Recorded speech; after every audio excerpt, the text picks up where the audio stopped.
Deep in the wilderness, a wildlife researcher's trail camera captured something that defies explanation. What began as routine footage monitoring turned into a chilling discovery that would forever change the lives of AM when James Holloway poured himself the first cup of burnt coffee from a camping stove and sank into the creaky wooden chair in his cabin. His laptop booted up with a faint hum. With muscle memory, he clicked open the trail cam software. There were hours of overnight footage waiting for him. A curious raccoon, the blur of a foxtail, the occasional deer blinking blankly into the lens. Then, frame 7621 loaded. James blinked. He leaned in, replayed the clip, slowed it down. The motion-triggered camera had captured something, someone he wasn't expecting to see. There, bathed in the grainy grayscale of night vision, was the unmistakable shape of a young woman, thin, barefoot, walking slowly down the dirt path like she was in a trance. No jacket, no shoes, just underwear.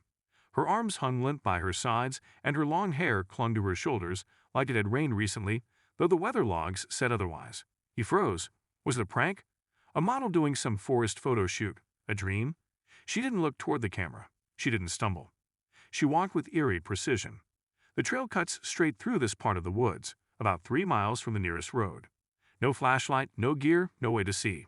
James leaned back, breath caught in his chest. He'd set those cameras up for wildlife research, for quiet moments of nature. Not this. Not her. He grabbed his phone. The signal was weak, but he texted Alina, a local ranger, occasional trail partner, and the only other person he trusted not to brush this off as a glitch or prank. Asterisk camera caught a girl in the woods last night. She wasn't dressed for the cold asterisk. The morning sun filtered lazily through the tree canopy. James sat, staring at the frozen frame on his screen. His camera had captured something strange, and he had a gut feeling he was about to get pulled into something he wasn't ready for. Alina Morales showed up at the cabin, SUV kicking up a trail of dust behind it. She didn't ask questions right away, just stepped inside, nodded to James, and set her coffee down next to his laptop. He hit play without saying a word. Her face shifted almost immediately.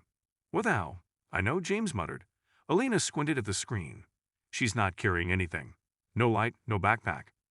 "What the hell is she doing out there?" "Exactly what I've been asking. Could be a runaway." "Could be." She trailed off. They hiked out to the camera site within the hour, pushing through ferns slick with dew and tangled roots. James knew this trail like the back of his hand. He'd walked it hundreds of times with his own daughter, before everything fell apart 6 years ago. That ache never quite went away. "Camera's right here," he said, pointing to the tree. She came from that side, heading east. Alina bent down, brushing away leaves and pine needles. "There's something here. A partial footprint, faint but visible. Barefoot toes, splayed, no shoe tread. She was really out here," she whispered. "This isn't a prank." James checked the timestamp on the footage. 3 miles from any road. 2 from the old ranger station. Either she got dropped off or she's been in these woods a while. They followed the trail further, deeper into the trees. For hours they scouted, nothing but the hum of insects and the occasional squirrel darting into the underbrush. Back at the cabin, they called the sheriff. "Sheriff Kwan here. We'll take a look, but unless there are signs of a crime, our hands are tied." It could be a hiker got disoriented. James bit his tongue. "You don't walk through this forest half naked in the middle of the night unless you're running from something." He hung up. Useless. That night, James sat alone, rewatching the footage on loop. There was something in the way she walked, controlled but hollow, like her body knew where it was going, but her mind didn't. He barely noticed when the thunderstorm rolled in, rain tapping against the windows. It always reminded him of that night. His daughter Lena had been 8 when she passed, acute leukemia, gone in 3 months. One day she was running through these woods pretending to be a fox. The next, she was in a hospital bed asking him if the stars were watching her. James never really recovered. Photography became his escape. He didn't like people anymore. Cameras were easier. They told the truth, even when it hurt. So when that girl showed up on his screen, looking eerily like Lena's older shadow, wet hair, small frame, lost, he couldn't look away. By the next morning, he had printed stills and stapled them to trees with a note. Asterisk, if you are out here and need help, I see you. You are not alone. Come to this cabin. No questions. Just safety asterisk. He set up another 3 trail cameras in a triangle around the area. Elena came back the following day with a folded map and her sleeves rolled up. "I asked around," she said. "No hikers were reported missing.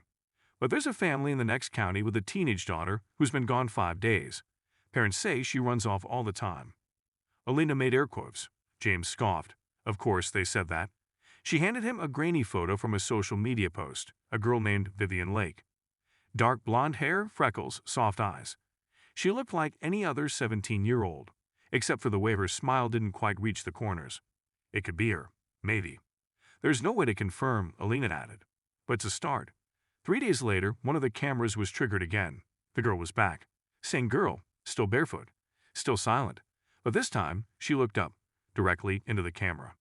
James paused the footage, zoomed in. Her eyes were wide, and for a moment, something flickered across her face. Not fear, recognition. She knew someone was watching, and maybe, just maybe, she wanted to be seen. The next morning, James returned to the site where she had appeared.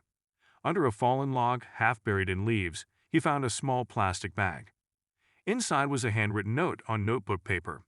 Asterisk, asterisk, please, find me asterisk, asterisk. James stared at the note again. Its 3 handwritten words pressing harder on his chest the longer he looked at them. Asterisk, asterisk, please, find me asterisk, asterisk. It wasn't a prank. It wasn't a fluke. Whoever she was, Vivian or not, she wanted to be found. For James, that changed everything. Alina showed up the next morning with a beat-up thermos and a spark in her eyes. "I've been digging," she said, unfolding a crumpled article from her glove box. "Look at this." It was a post from a local subreddit. Someone had spotted a girl matching the same description near the Clearwater trailhead, about 5 miles from James' forest cameras. She was walking alone. Looked out of it. I tried to ask if she was okay, but she bolted into the trees. Same time frame, same girl. They were chasing shadows, but now the shadows had a path. Over the next few days, James and Alina expanded their search. They found more footprints, scraps of fabric snagged on branches, a trail bar wrapper, all signs of someone moving through the woods in a hurry, but methodically, like she was staying off-grid on purpose. A week into the search, James discovered something else. Tucked inside the hollow of an old tree along the eastern ridge, he found a weathered backpack wrapped in a trash bag. Inside, a cracked phone with no SIM card, a journal, water damaged but legible in parts, and a hoodie with the name asterisk asterisk V Lake asterisk asterisk stitched into the tag. "Alina," he called, hard hammering. She read over his shoulder as he flipped through the journal. Most entries were vague, but the final one was written in bold, shaky handwriting. "I didn't leave to be found. I left to be free. But sometimes I think I just wanted someone to notice I was gone." That was it. That was the line that gutted James. Vivian wasn't running towards something. She was running from everything. Alina made a call to the Clearwater Police Department with the evidence. Meanwhile, James did something he swore he'd never do. He uploaded the footage to Reddit. Within 48 hours, the post exploded. Thousands of comments, theories, people combing through missing persons databases. A match came back. Vivian Lake, 17, reported missing nearly 2 weeks prior. What shocked everyone? Her parents had waited 5 full days before filing anything. One Redditor found an old Facebook comment thread where Vivian had posted, "Wish I could just disappear into the trees." For James, this wasn't about internet points. This was about Lena. About all the times he'd felt helpless. About the pain of losing someone you loved before you even got a chance to help them. "I wasn't there for my daughter when she needed me most," he told Alina quietly. "Maybe I can be there for this girl." "You already are," she replied. "More than anyone else has been." But time was ticking. Temperatures were dropping. If Vivian had injuries or was low on supplies, she wouldn't last long out here. Later that day, camera 5 pinged. James rushed to check the footage. It was short, just 9 seconds, but it was her again. She looked thinner, slower. Her limp was more noticeable now. But what stopped James cold was this. She was carrying the note he'd left her, folded in her hand, clutched like a lifeline. Alina contacted Search and Rescue. The official missing persons report was now linked to the footage, and a formal search was greenlit. But James couldn't wait. He loaded his pack with food, water, a thermal blanket, and a note that read, "Vivian, I'm not here to take you back. I'm here to make sure you don't disappear." He headed out at dawn, following the last direction she was seen walking. The forest was quiet, heavy with mist, like it was holding its breath. After driving for a while, his light caught a curl-up figure leaning against a tree by the edge of the cleared path. It must be Vivian, he thought. James stopped the car and got out, and with his hand slightly up, he began to move towards her. At the sound of approaching footsteps, her eyes slowly flickered open. She didn't scream, didn't run. She just looked at him like she'd seen a ghost, like the camera's eye had finally stepped into her world. He knelt slowly. "My name's James. I'm not with the police. I'm not here to make you go anywhere. I just wanted to know you're okay." Silence. Then, barely a whisper. "I didn't think anyone would come." James nodded, swallowing a lump in his throat. "Most people wouldn't, but I'm not most people." She didn't cry, just leaned back and whispered, "Okay." Vivian hadn't spoken in hours. She sat quietly, wrapped in the thermal blanket James had given her, sipping from a tin mug of warm instant soup. The fire crackled softly between them. James didn't ask questions. He just sat, present, still, patient. When Elena arrived with a med team, Vivian tensed, but James held up a hand. "They're not here to take you away," he said gently. "They're here to help you heal." Vivian's eyes were glassy, unreadable. She didn't nod. She didn't speak, but she didn't run.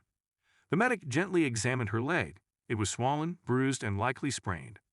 Her arms bore older marks, faded and thin. The team worked quietly, carefully, as if raising their voices would scare her off. Elena sat next to her, knees in the dirt, and offered a granola bar. "Vivian," she said softly, "you don't have to tell us anything. But you're safe now. We're not the people you were running from." Vivian's lip trembled, still silent. Then she reached into her pocket. Slowly, she unfolded a piece of paper from her diary, the same one James had written weeks ago, the note he left pinned to the trees. "If you are out here and need help, I see you. You are not alone." Vivian stared at it for a long moment, then looked up at James. Her voice was barely audible, raspy from days of silence. "You wrote this." "I did," James said. "Why?" James took a breath. "Because no one deserves to disappear quietly." Vivian blinked fast, tears brimming. "I thought no one would ever come," she said. "I almost didn't," James replied. "But I couldn't stop thinking. What if she were my daughter?" And in that moment, something no one expected to see happened. Vivian leaned forward, arms trembling, and hugged James, not out of comfort, not out of relief, but because he saw her. Not as a headline, not as a case file, not as a ghost moving through night vision, as a person, a survivor. Vivian ended up staying at a temporary shelter arranged by Elena at a nonprofit that worked with at-risk teens. She didn't go back to her parents. Her story came out slowly, layer by layer, revealing years of growth and hurt. There was abuse, neglect, a slow suffocation that made the wilderness feel safer than home. But there was also strength. The media moved on fast, as it always does. The footage that once shocked the internet became just another viral video in a sea of noise. But for James, the story never ended. She wrote to him once a week, sometimes just a few lines, sometimes poems. One crisp morning, James received a small padded envelope. Inside was a folded piece of watercolor paper. On it, a painting of the trail where he'd first seen her. Trees leaning slightly, a camera tucked into the bark. A barefoot girl in the distance, walking not away but toward the light. And in the corner, her initials. VL. He pinned it up beside his camera station. Outside, the forest swayed gently, full of sound. Sometimes the forest hides what we don't want to see. And sometimes it gives us back what we never thought we'd find. Have you ever encountered something unexpected that changed your perspective on life? Or perhaps you've been that person who noticed what others missed.